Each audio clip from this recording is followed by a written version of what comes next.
then I try again what I did the lap earlier, just attacking the chicane here super aggressive.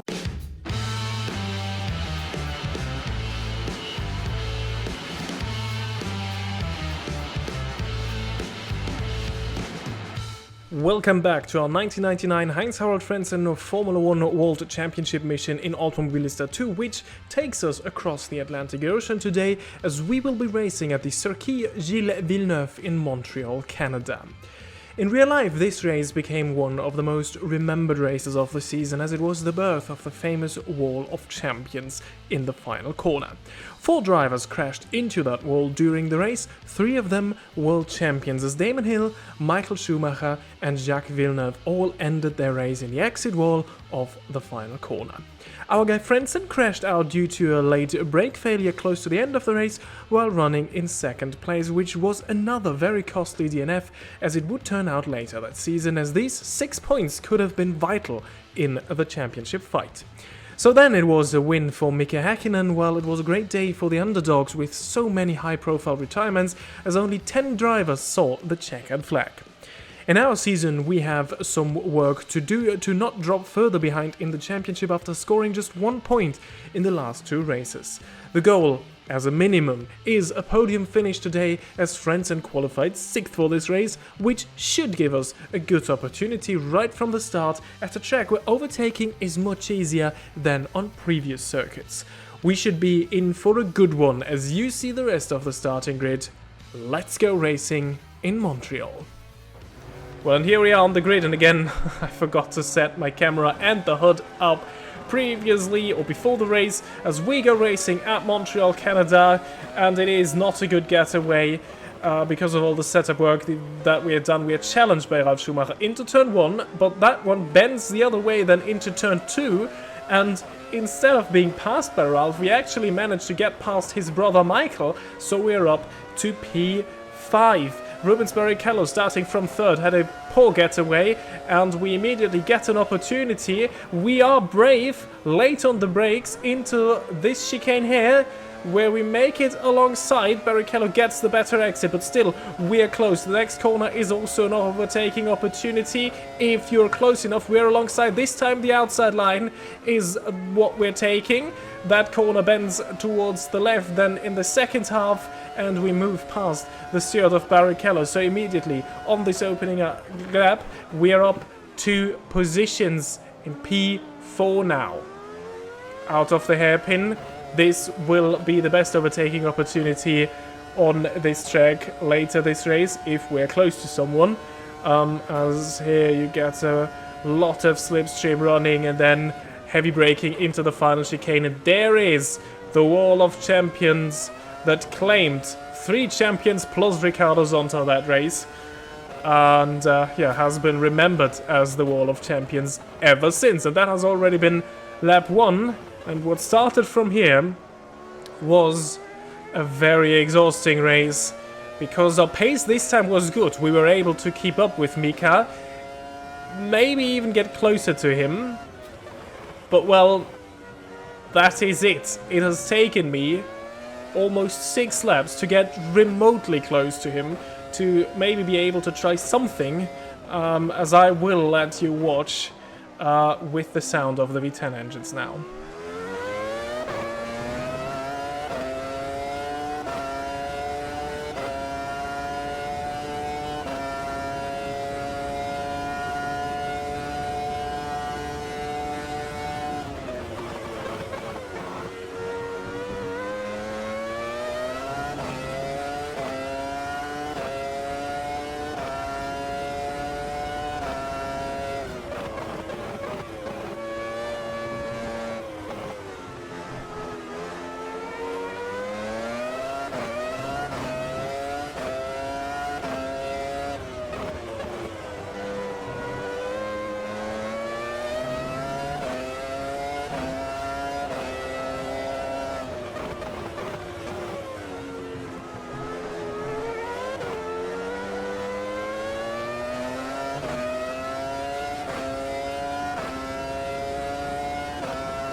And I'm way too late on the brakes here for the hairpin. Even lock the tires a little bit. You can see a bit of a flat spot now on the fronts.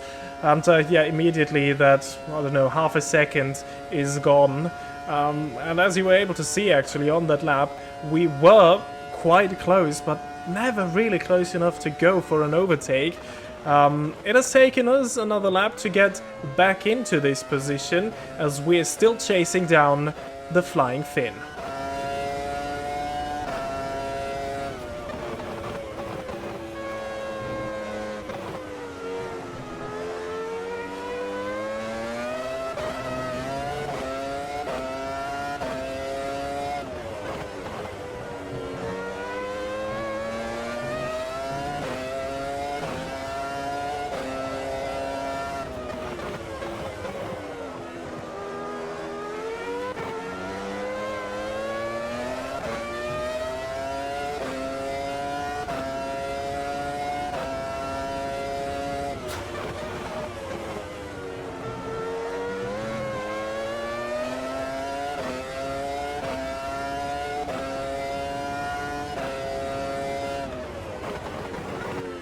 When you're seeing a pattern develop here now, I just don't get the traction out of the hairpin, or in fact maybe there's something wrong with my line that I'm taking there, as well you could overtake here, but I'm never really close enough.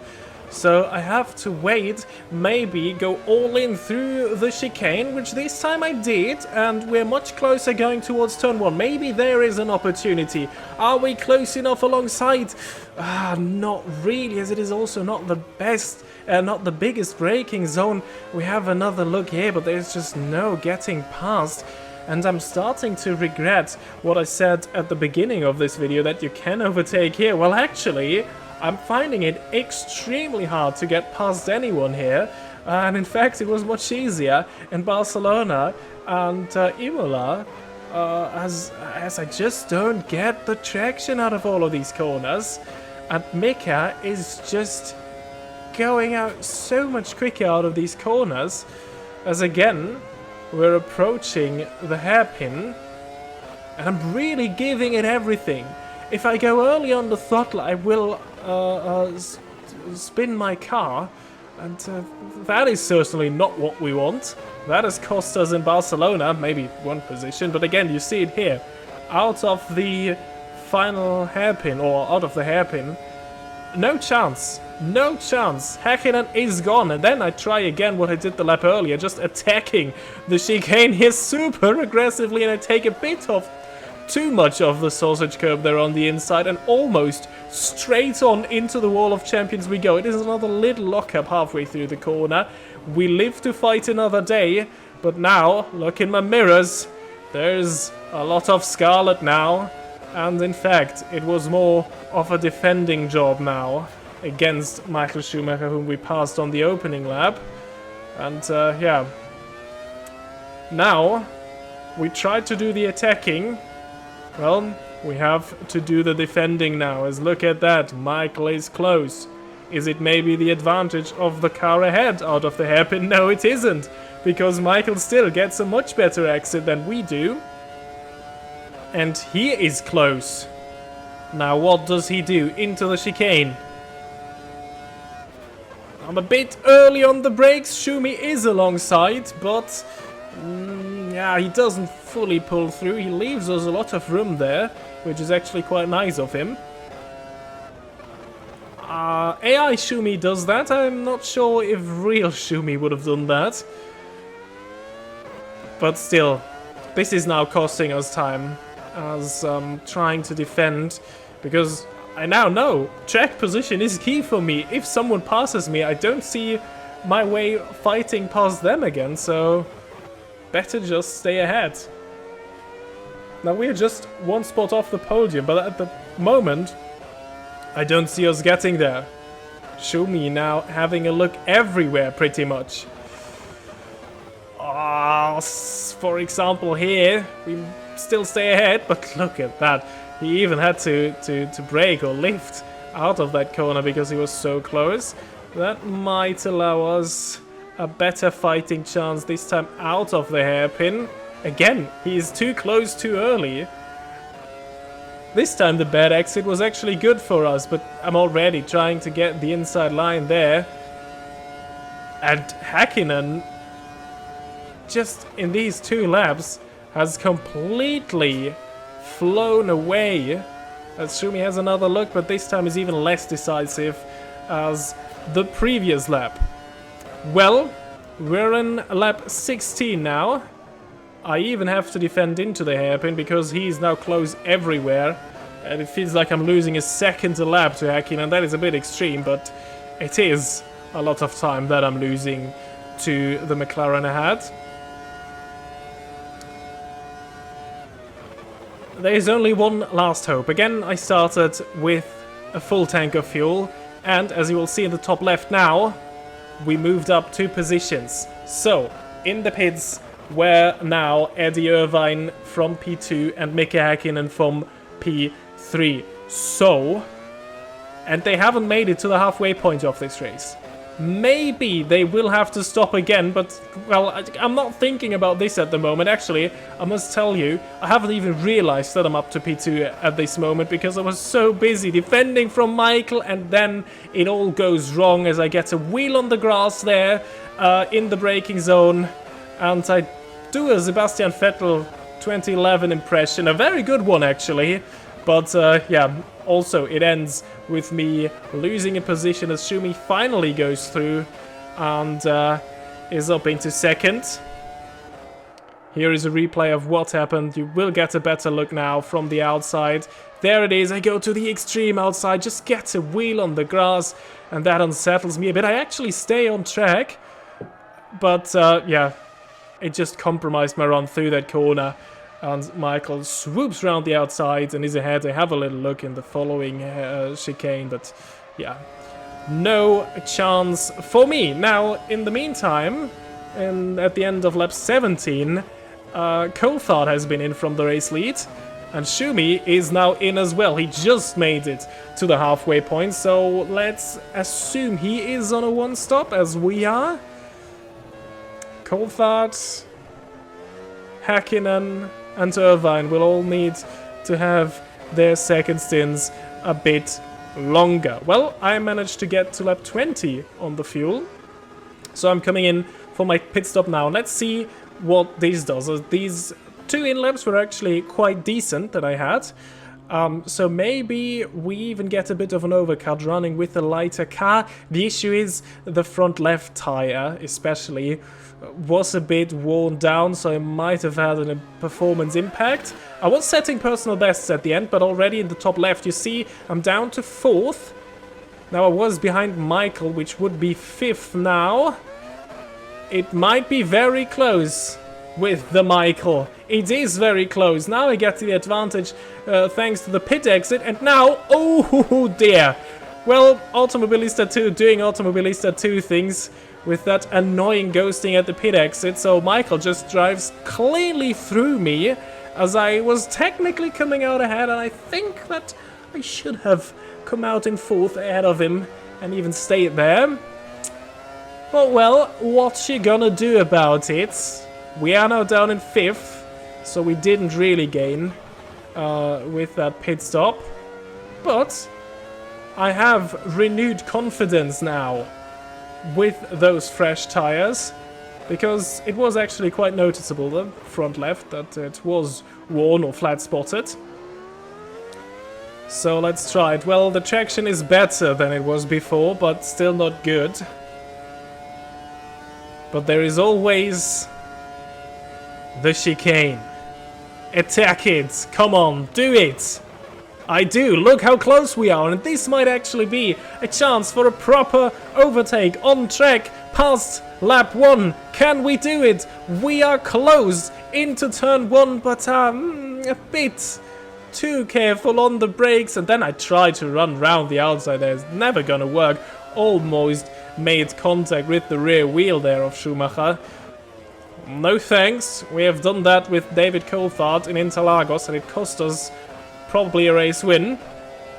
Well, then let's just try driving through Schumacher. I don't know what I did there, just way too late on the brakes.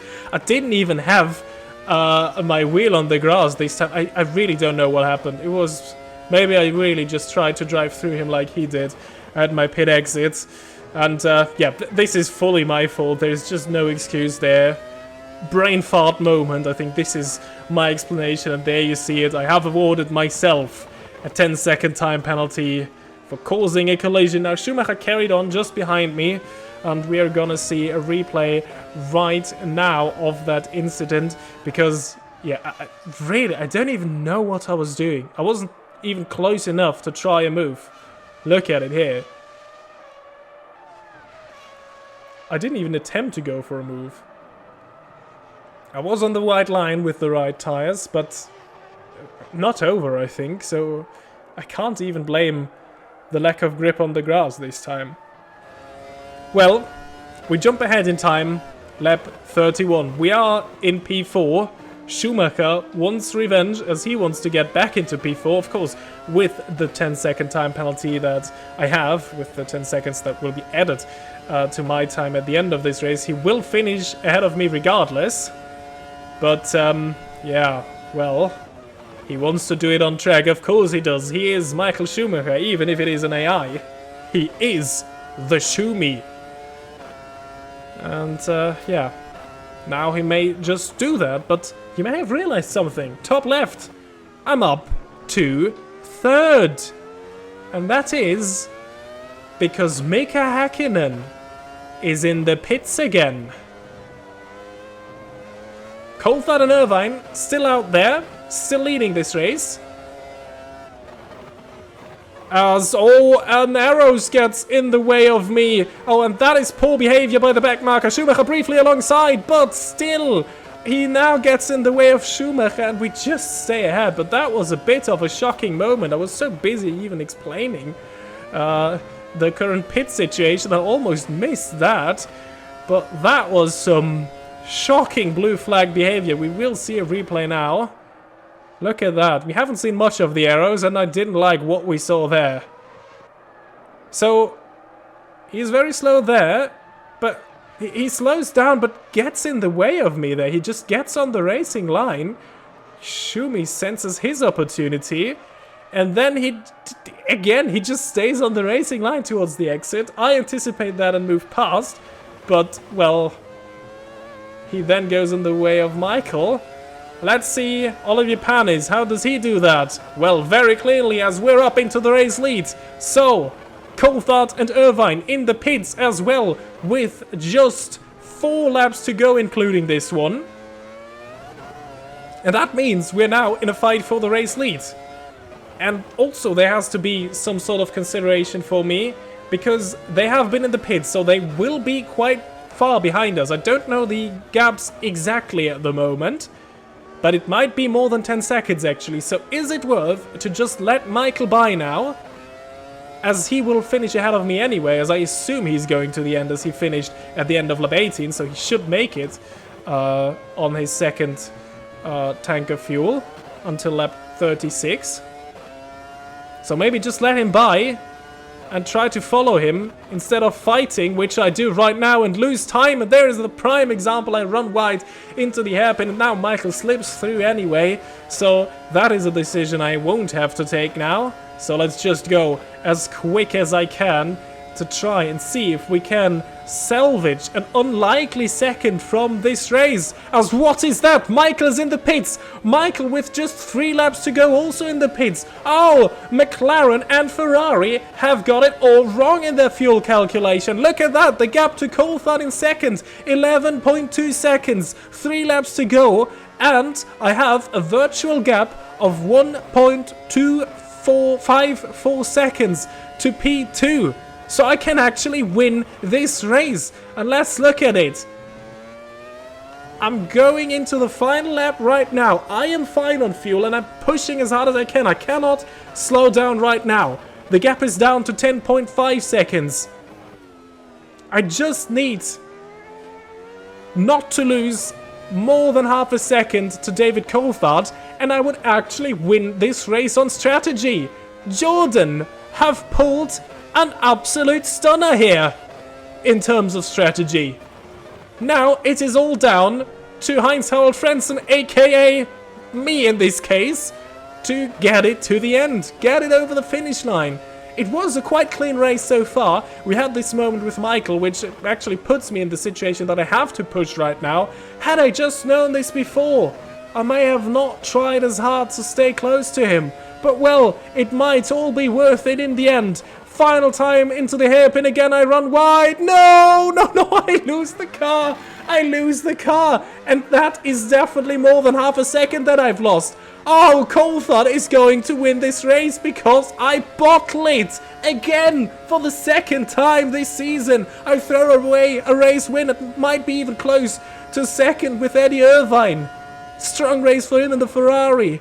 Gets a good run through the final corner, but I'm not confident anymore now. Very, very cautiously through there. How costly was that spin? We definitely will not have won the race with that 10-second time penalty. And oh, I'm annoyed. Oh, I'm annoyed. And let's see how the results of this actually played out. Well, and if I was annoyed at myself at the end of this race, just imagine how it was after I saw the results. I'm down to third. So at least I achieve my goal of finishing on the podium, but this should have been a race win really again. So Coulthard, Irvine, Frentzen, Häkkinen, Schumacher and Barrichello. Barrichello actually the only other point scorer that made it on a one-stop strategy. As we now look at the championship standings, but at least the good news is I was 14 points down on the championship leader after Barcelona. I'm now only down 13 points as we gain 1 point on Mika Häkkinen. But yeah, we drop to 4th as now Irvine is also ahead of us and the gap to Coulthard has increased, who is just 1 point behind Häkkinen at the moment. Disappointing season for Schumacher, who sits in 5th with only 15 points. The rest of the point scorers so far are Villeneuve, Hill and Barrichello from P10 downwards, still waiting for their first points finished. And in the Constructors' Championship, McLaren is absolutely running away with it. Ferrari in a quite safe P2.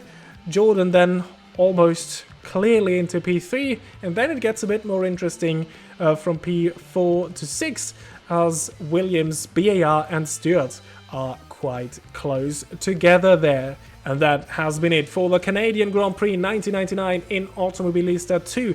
The next race we will return to Europe to go racing at Silverstone for the British Grand Prix. Subscribe to not miss that, leave a like if you did enjoy this video, and I hope to see you all the next time. Until then, goodbye.